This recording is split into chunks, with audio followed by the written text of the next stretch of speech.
ഇനിയും ഉണ്ടോ ഷേർക്കാൻ ഒരു 100 പേരെ അയക്കാൻ. അപ്പൊ മറ്റൊന്നുമില്ല ഗൈസ്, ഇത് ഞാനൊരു ട്രാപ്പ് വെച്ചിട്ട് ഈച്ചയെല്ലാം ചത്തതാണ്. ഇതൊരു സ്റ്റിക് ട്രാപ്പാണ്.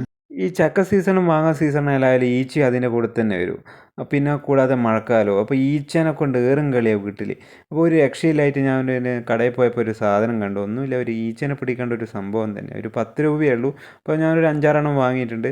അപ്പോൾ ഞാനൊന്ന് ട്രൈ ചെയ്യേണ്ടിയിട്ട് ഒന്ന് നിങ്ങൾക്ക് കാണിച്ചു തരാം എങ്ങനെയാണെന്ന്. സംഭവം എന്ന് വെച്ചാൽ ഫുള്ള് ഗ്ലൂ ടൈപ്പിൽ ഗമ്മാണ് ഫുള്ള്. അപ്പോൾ നിങ്ങൾക്ക് ലൈവായിട്ട് കാണിച്ചു തരാം. ഇതാ ലൈവായിട്ട് എന്താ ഒന്ന് കൊടുക്കുന്നത്, ഇങ്ങനെ പറ കൊടുങ്ങും. സംഭവം നിസ്സാരമായ വിലയുള്ളൂ. അപ്പം നിങ്ങൾക്ക് കണ്ടമാനം ഈച്ചനെ പിടിക്കുക പെട്ടെന്ന് തന്നെ.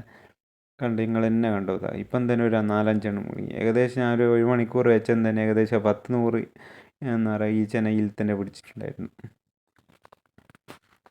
പിന്നെ നിങ്ങൾ വിനാഗിരിയും ഇതെല്ലാം വെച്ചിട്ട് ഒന്നും ട്രൈ ചെയ്യേണ്ട ആവശ്യമില്ല. ഇതൊന്ന് ട്രൈ ചെയ്താൽ മതി. അപ്പോൾ അതിന് ഏകദേശം തീരുമെന്ന് വിചാരിക്കാം. അപ്പോൾ എനിക്കിത് വളരെ യൂസ്ഫുൾ ആയിട്ടുണ്ട്. അപ്പോൾ എല്ലാവരും ഇതൊന്ന് ട്രൈ ചെയ്ത് നോക്ക്. അപ്പോൾ ഒരുവിധം നമുക്ക് ഈച്ച ശല്യം മാക്സിമം കുറക്കാൻ പറ്റും.